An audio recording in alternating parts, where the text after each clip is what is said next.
오늘 하나님의 은혜를 찬양하라고 그렇게 말씀하고 있습니다. 오늘은 그림을 감상함으로 오늘 말씀을 시작하려고 합니다. PPT 한 장 넘겨주시겠어요? 여러분 이 작품 아시죠?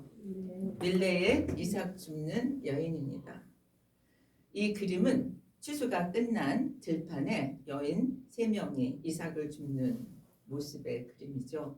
이 여인 뒤로 보이는 그림이 보이십니까?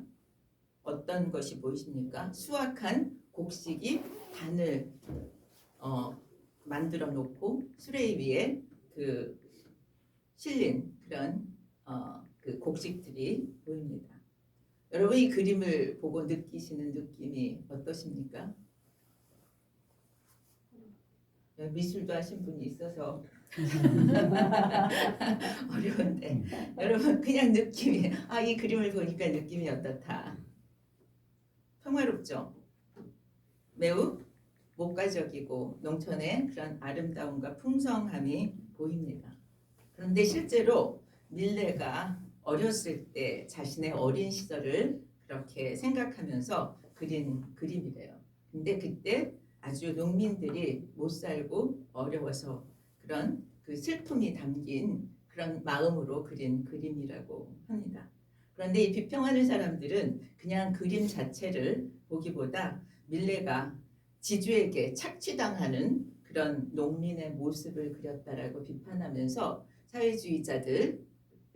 밀레가 사회주의자라고 그렇게 평가를 했다고 합니다. 그런데 실제로 밀레는 사회 문제를 고발하려고 이 그림을 그린 것이 아니라 하나님이 가난한 자들을 위해서 이삭을 남겨주신 것을 감사하는 그런 마음으로 이 그림을 그리고 이 세 여인은 하나님의 은총을 입은 자들이라고 하는 마음으로 이 그림을 그렸다고 합니다. 그래서 우리가 이 그림을 보고 평안하고 뭔가 따뜻한 느낌을 갖는 게 맞다고 저는 생각합니다.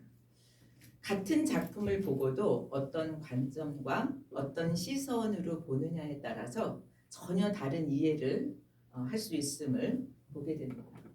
우리나라에서도 그 노벨상 수상자에 대해서 정치적인 그런 상향에 따라서 평가가 매우 다르게 나타나는 것을 보면서 예전이나 지금이나 사람들의 관점의 차이가 얼마나 무서운가 하는 생각을 해보게 되었습니다. 그 다음 그림을 하나 더 보겠습니다. PPT 한 장. 예. 이 그림은 또 어떻습니까? 이 그림의 제목은 퀴즈입니다. 만종입니다. 가난한 농부 부부가 기도하는 모습이 담겨 있습니다. 부부가 기도하는 모습 참 아름답죠?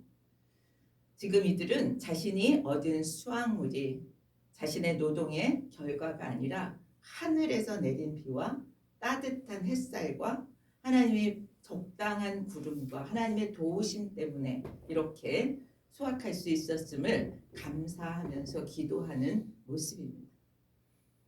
이 두 그림을 통해서 우리는 믿음의 관점으로 보면 두 가지를 발견할 수 있다고 생각되어져요. 첫 번째는 뭐냐면 가난한 자들을 돌보시는 하나님의 사랑이 보여지고요. 하나는 또 뭐냐면 가난한 삶에도 불구하고 하나님께 감사하는 사람의 모습이 보여집니다. 오늘 우리의 삶을 돌아보면서 받은 사랑과 은혜가 얼마나 큰지, 어떻게 느끼는지, 그리고 그에 합당한 우리의 반응은 어때야 하는지를 생각하면서 오늘 말씀을 같이 살펴보기 원합니다. 오늘 본문 시편 65편은 다윗이 지은 시입니다. 감사 예배시라고 합니다. 성경에는 감사 예배시가 29편이 나오는데 이 감사 예배시의 특징은 뭐냐면요. 특정한 어떤 역사적인 사건을 배경으로 하지 않습니다. 그래서 보편적인 은총을 감사하면서 쓴 시예요. 그리고 이 감사 예배시는 절기 때나 안식일 예배에 주로 사용되었다고 합니다. 그런데 오늘 이 65편은 77절 추수하는 절기에 절기를 위해서 지어진 시로 이런 부제가 붙을 수 있다고 합니다. 집으로 추수를 가져오는 노래. 여러분 출수를 해가지고 가져올 때 그 풍성함, 그것을 하나님의 은혜로 고백하고 있다고 생각되어져요.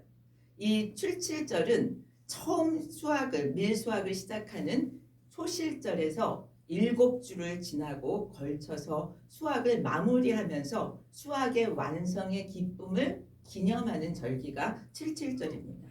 유대인들이 세 절기를 매우 중요하게 여기죠. 6월절, 장막절, 칠칠절입니다. 오늘 이 칠칠절은 수확을 기뻐하고 수확을 감사하면서 드리는 그런 노래예요. 이 보편적인 은총을 찬양하는 내용이기 때문에 하나님이 만드신 우주와 자연, 그리고 하나님의 절대적인 주권, 그리고 태초부터 종말까지 하나님께서 사랑하시고 하나님 은총을 베푸시고 그 섭리와 역사 속에서 하나님이 당신이 택하신 백성에게 주시는 특별한 구원과 또 특별한 은혜를 찬양하고 감사하고 있습니다. 당신의 백성에게 베푸시는 구원의 특별 은총, 당신의 백성에게만 주어진 특별 은총입니다. 또 거기에 그치지 않고 모든 사람에게, 온 우주 만물의 창조자로서 모든 사람에게 베푸시는 은혜와 사랑의 그런 일반 은총에 대해서 함께 노래하고 있습니다.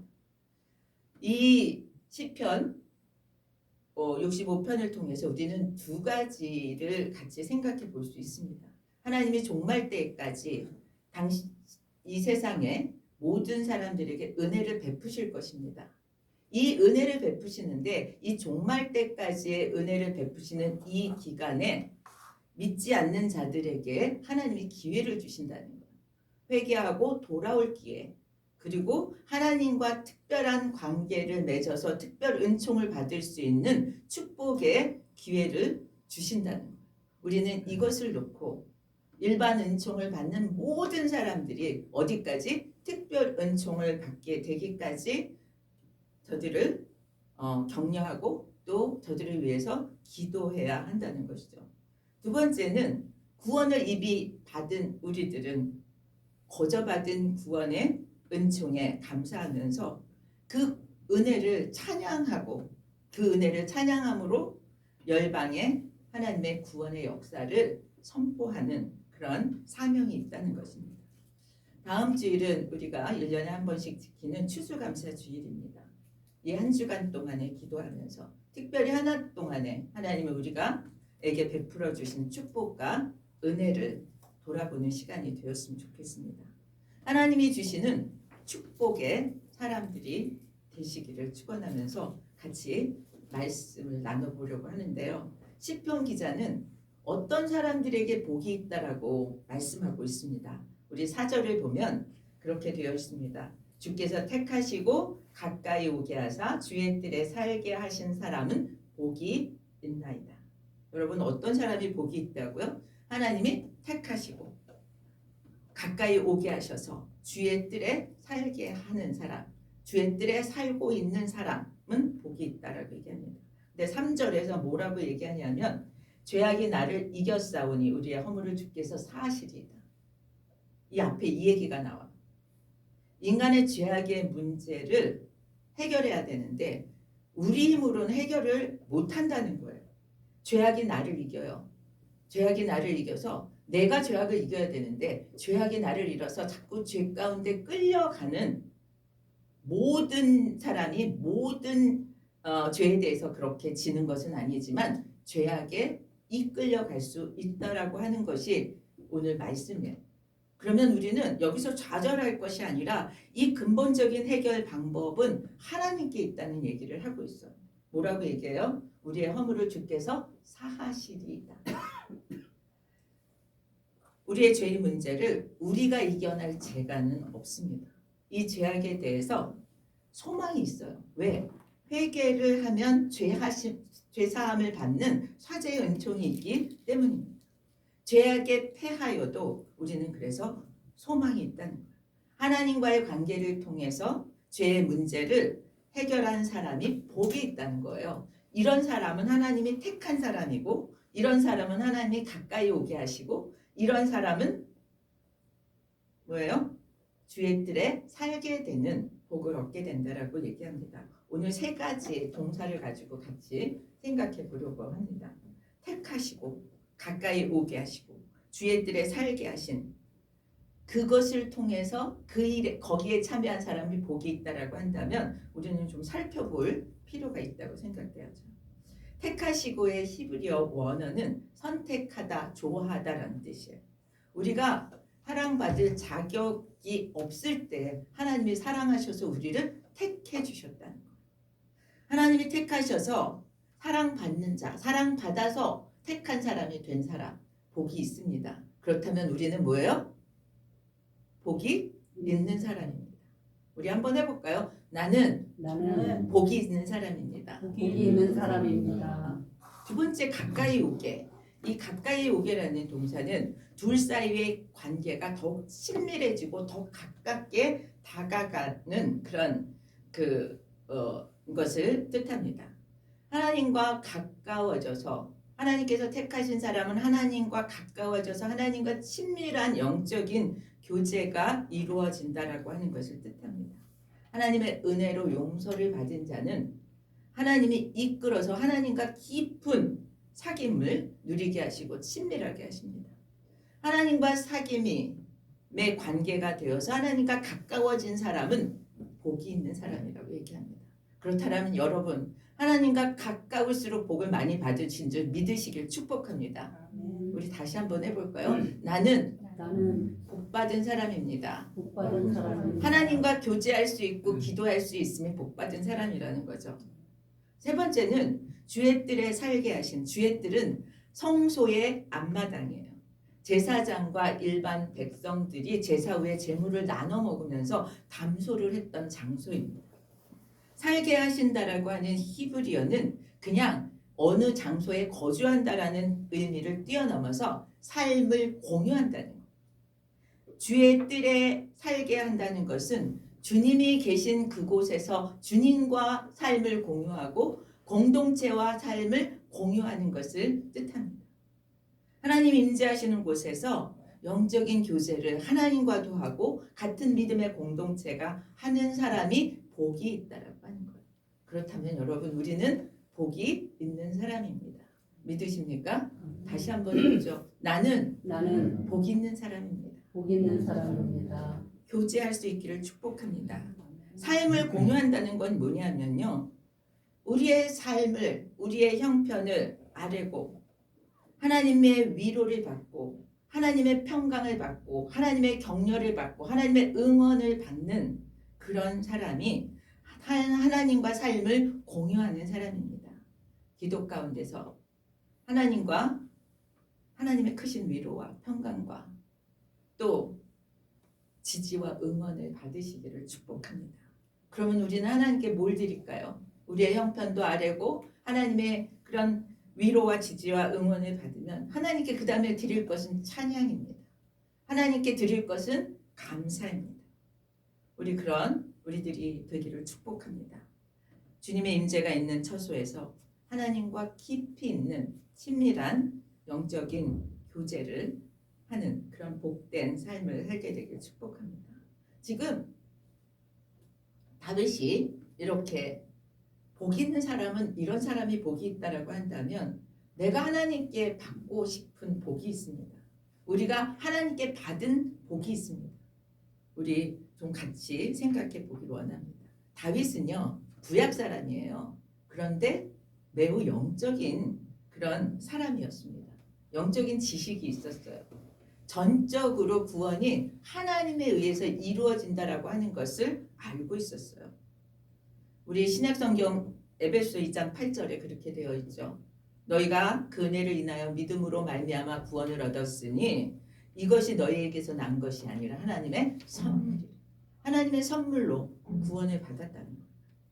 주권적인 하나님의 선택으로 하나님의 선택을 받은 사람은 복이 있는 사람입니다. 하나님이 우리를 택해서 구원의 복을 허락하신 것은요. 세상이 주는 복과 차원이 다른 복이라고 얘기합니다. 왜냐하면 진짜 인간의 근본적인 만족은 하나님과의 교제를 통해서만 만족할 수 있기 때문이에요. 여러분, 만족한 삶을 살고 싶지 않으세요? 우리 누구나 이 세상을 살면서 만족한 삶을 살고 싶습니다. 그런데 그 만족한 삶은 세상적인 것만으로는 누릴 수 없다는 거예요. 사람들은 세상에서 돈만 있으면 만족한 삶을 살 수 있을 것으로 생각해서, 왜냐하면 돈이 있으면 하고 싶은 것을 거의 다 할 수 있습니다. 먹고 싶은 거 다 사 먹을 수 있고요. 하고 싶은 거, 사고 싶은 거 다 사면 만족할 것처럼 생각되어집니다. 그래서 돈 버는 데 집중합니다. 또 어떤 사람들은 학문을 하면 그 만족하기 충분할 것이라고 생각해서 학문을 하는데 최선을 다하고 살아갑니다. 재산이나 권력이나 하고 싶은 것을 다 했다라고 하는 사람들에게 한번 질문해 보시기 바랍니다. 자신의 삶에 충만한 만족을 느끼는지. 아마도 뭐 대충은 만족했지만 아쉬움이 있다라고 토로할 것입니다. 우리는 그들이 나름대로 만족하며 누리고 살았던 사람들일지라도, 겉으로는 그렇게 보였을지라도 진정한 만족에 이르지 못한다는 것을 발견합니다. 왜요? 왜 만족을 누리지 못할까요? 그것은 인간은 영적인 존재이기 때문에 영적인 만족이 충만하지 않으면 다른 그 어떤 것으로도 그 충만한 만족을 대체할 수 없기 때문입니다. 얼마나 많은 성공한 사람들이, 얼마나 많은 부자, 명성이 있는 사람들이 중독에 빠지는지 모릅니다. 왜냐하면 만족할 수 있을 걸로 여겨졌던 것들로 만족이 되지 않아서 더 큰 만족을 찾아서 가다 보면 잘못된 것에 중독되어지는 거죠. 인간이 진짜 만족을 누리려고 한다면 영혼의 만족을 누릴 수 있어야 합니다. 세상의 것들로 우리 사람들에게 영원하고 진정한 만족은 줄 수 없다는 것이 성경의 말씀이고 우리의 경험입니다. 세상에서 얻은 것은요, 있다가도 잃어버릴 수 있고 손에 쥐었다가 놓치기도 할 수 있는 것들입니다. 살아있는 동안에 이 세상에 있는 이 세상이라고 하는 한정된 곳에서만 누릴 수 있는 거기 때문에 그렇습니다. 그러나 구원은 현세뿐만 아니라 내세까지 이어지는 영원한 복인 것을 기억하시기를 바랍니다. 그렇다면 영원한 만족, 영원한 복을 우리는 어떻게 누릴 수 있는가 하는 거죠. 오늘 말씀은 뭐라고 얘기하냐면 하나님의 성소의 뜰에 거하는 것이라고 얘기해요. 하나님의 성소의 뜰에 거한다는 것은 하나님의 임재 가운데 사는 것을 말합니다. 하나님과 친밀한 교제 가운데 있는 것을 말합니다. 그래서 우리는 큐티를 하자라고 얘기하고 기도를 하자라고 하는 이유입니다. 우리가 이 세상을 살아가기 때문에 이 세상 안에서 세상의 복을 그렇게 쉽게 포기할 수 없습니다. 그러나 우리는 깊이 생각해 보아야 합니다. 무엇이 더 유익한 복인지를 따져본다면 우리는 구원의 복을 더 중하게 여기게 될 것이라고 생각합니다. 질문이 있습니다. 우리가 구원의 복을 우선으로 중히 여기면 세상의 복은 하나님이 안 주실까요? 주실까요? 오늘 성경에 답이 있습니다. 구원의 복만 주시지 않고 일반 은총도 부어 주시기에 세상의 복도 함께 주십니다. 믿으십니까? 아멘. 하나님이 인간에게 풍성한 곡식을 주시기 위해서 하나님이 얼마나 열심히 일하시는지 모릅니다. 여러분, 농사를 지면 농부들이 정말 부지런하게 일하잖아요. 그렇죠? 아마추어 농부들이 대답해 보십시오. 진짜 농부는 아니고 아마추어 농부들이 볼 때 열심히 일하잖아요. 그런데 그 열심히 하는 수고와 농부의 수고와 노력과 하나님의 일하심을 비교할 수 있습니까? 우리 9절 한번 보겠습니다. 9절 땅을 돌보사 물을 대어 심히 윤택하게 하시며 하나님의 강에 물이 가득하게 하시고 이같이 땅을 예비하신 후에 그들에게 곡식을 주시는 하나님의 일하심이 뭐예요? 땅을 돌보는 거예요. 물을 대어서 윤택하게 하시고 하나님의 강에 물이 가득하게 하시는 하나님의 일을 하나님이 하신다는 것입니다. 지금 농사의 예를 들면서 모든 사람에게 일반 은총을 부어주시는 하나님의 일하심을 설명하고 있습니다. 농업에서 좋은 수확을 얻는 것은 자연 만물의 주관자 되시면서 풍성한 열매를 맺게 하시는 분이 하나님이시라고 하는 고백을 하고 있습니다. 그 모든 열방에 다 베푸시는 하나님의 은혜. 땅을 돌보사라고 하는 말이 있습니다. 이 돌보사의 원어는 뭐냐면 방문하다라는 뜻이에요. 땅을 방문하다. 여기서 땅을 방문하다는 그냥 가서 보고만 오는 것이 아니라 땅을 살펴보는 거예요. 땅의 농부가 이 땅이 어떤 땅인지 뭐를 심어야 하는지 이런 거를 미리 보는 것처럼 하나님이 땅에 지대한 관심을 가지고 농사짓기에 적합하도록 땅을 살피시고 거기에 정말 수확을 잘 거둘 수 있도록 비도 내려주시고 땅을 기름지게도 해주시고 씨앗을 뿌려서 풍성한 결실을 얻게 해주시는 그 모든 것을 누가 하신다는 거예요? 하나님이 하신다는 거예요. 물을 대어 심히 윤택하게 하시며 아무리 스프링클러를 돌려도 하나님이 비 한 번 내리는 것하고 견줄 수 없는 것을 경험합니다. 당신이 그것을 넘치게 하셔요. 물을 윤택하게 물을 풍성히 부어 주신다는 거예요. 그래서 하나님이 일하신 결과로 뭐예요? 우리가 얻는 것은 풍성한 수확이라고 얘기합니다.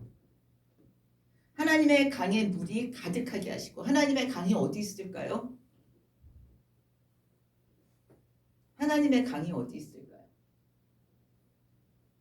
하나님의 강은 어떤 장소를 얘기하지 않아요. 비를 내리기 위해서 하늘에 뭐예요? 물을 모아놓은 곳을 시적으로 표현한 것이 하늘의 강이라고 하나님의 강이라고 표현합니다.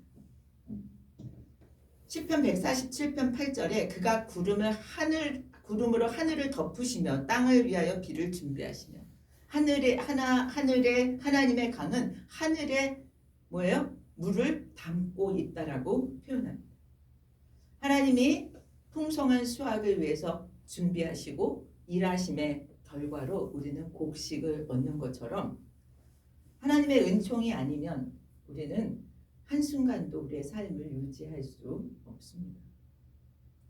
농부가 열심히 일하고 수고하고 출소한다고 해서 농부의 수고 때문에 풍부한 그런 풍성한 수확을 거뒀다라고 생각한다면 그것은 착각이라는 거죠. 농부의 수고는 하나님의 수고에 비하면 아무것도 아니라는 거죠. 만약에 하나님이 비를 주시지 않고 하나님이 만약에 해를 비추지 않고 농작물을 돌보시지 않는다면 농부들의 수고는 헛되고 헛되게 될 것이라는 거죠. 그래서 시편에 뭐예요? 수고한 대로 복 받는 그런 복을 받으라고 그러죠. 우리가 수고를 해도 거둘 수 없을 수도 있다라는 얘기예요. 우리는 우리 스스로의 힘으로 열심히 노력해서 우리의 삶을 잘 살게 유지하는 것 같지만 사실은 하나님의 은총으로 우리의 삶을 유지하고 살아간다라고 하는 것입니다. 농사를 하든 사업을 하든 사무실에서 뭐예요? 일을 하든 그것은 하나님이 예비하신 은총으로 우리를 은총으로 하나님이 예비하신 것을 거두기 위한 노력이라는 거죠. 우리가 삶을 유지하여 가는 것 자체가 하나님의 끝없는 돌보심임을 기억하고 우리 삶 가운데서 하나님의 돌보심과 보호하심과 인도하심에 감사하기를 축원합니다. 내가 누리고 있는 것들이 우리는 너무나 당연하게 여길 때가 많죠. 그런데 당연하게 여길 것이 아니라 하나님께서 우리에게 주신 것들이기에 특별히 감사할 것들이 무엇이 있는지 우리는 생각해 보기를 원합니다. 계몽주의 시대에 어떤 그런 종교관이 세워지기 시작했어요. 어떤 거냐 하면 하나님은 창조만 하시고 나머지 이 세상의 운영은 합리적인 그런 자연 법칙이나 물리 법칙에 의해서 움직인다라고 하는 종교관이 생겨나게 되었습니다. 그래서 이 세상의 통치와 현재의 움직임은 하나님의 역사가 없다라고 하는 그런 반기독교적인 종교관이 나타났다고 합니다.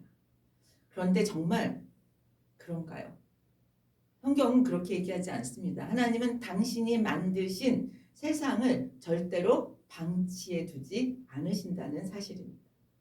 태초부터 지금까지, 아니 그 이후로 종말까지 영원히 창조된 모든 만물을 하나님의 섭리 안에서 이끌어 가실 것을 믿으시기 축복합니다. 지금도 우리 인생에서 일어난 모든 일에 하나님은 개입하시고 역사하시는 줄 믿습니다. 사람의 눈으로 보이지 않는 영역에서 하나님은 땅을 돌보고 계셨고, 하나님은 하늘에 하나님의 강을 물로 채우고 계셨습니다. 그래서 우리는 이 세상에서 열매를 거두며 살게 된 줄 믿습니다. 모든 것이 하나님의 베푸신 은혜의 결과라고 고백할 수 있게 되기를 축복합니다. 개인의 땀, 개인의 수고 필요하고 중요합니다. 그러나 그 수고와 노력만으로 내 인생을 내가 책임질 수 없습니다. 거기에 필요한 것은 하나님의 도우심과 은혜입니다. 우리의 삶이 하나님의 은혜로 유지되는 것을 믿으시길 축복합니다. 이 65편은 하나님이 베푸신 은혜에 감사하는 내용이었습니다. 하나님이 기도를 들으시고 사람은 그 기도의 서원을 갚으며 또 하나님이 베푸신 그런 은혜의 찬양으로 반응하고 있는 것을 보여주고 있습니다. 이제 감사절을 맞이하면서 우리의 이기적인 욕심으로 마음에 일어나는 불평들을 이제 거두고 우리에게 주신 것들을 감사로 점검해 볼 수 있기를 축복합니다. 우리에게 일상에서 주어주신 하나님의 선물들을 1년 동안 받은 선물들을 헤아려 볼 수 있기를 축복합니다. 그럴 때 우리는 하나님을 찬양할 수 있고 하나님께 감사할 수 있습니다.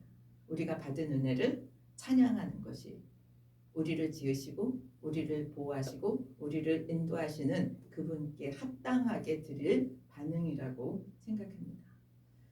한 국회의원의 간증을 나누면서 말씀을 맺으려고 합니다. 17대 국회의원이라고 합니다. 장향숙이라고 하는 분인데요. 그분은 인권운동가였고 사회운동가였고 정치인이라고 이렇게 그 사람에 대한 평가를 하고 있더라고요. 시민단체에서 국정감사를 가장 잘한 의원으로 뽑히기도 하고 여론조사에서 이 시대의 정의로운 의원으로 뽑히기도 했답니다. 근데 이 장향숙이라고 하는 분은 그 마이너리티의 그 대표적인 사람이에요. 여성이었고 학력이 무학입니다.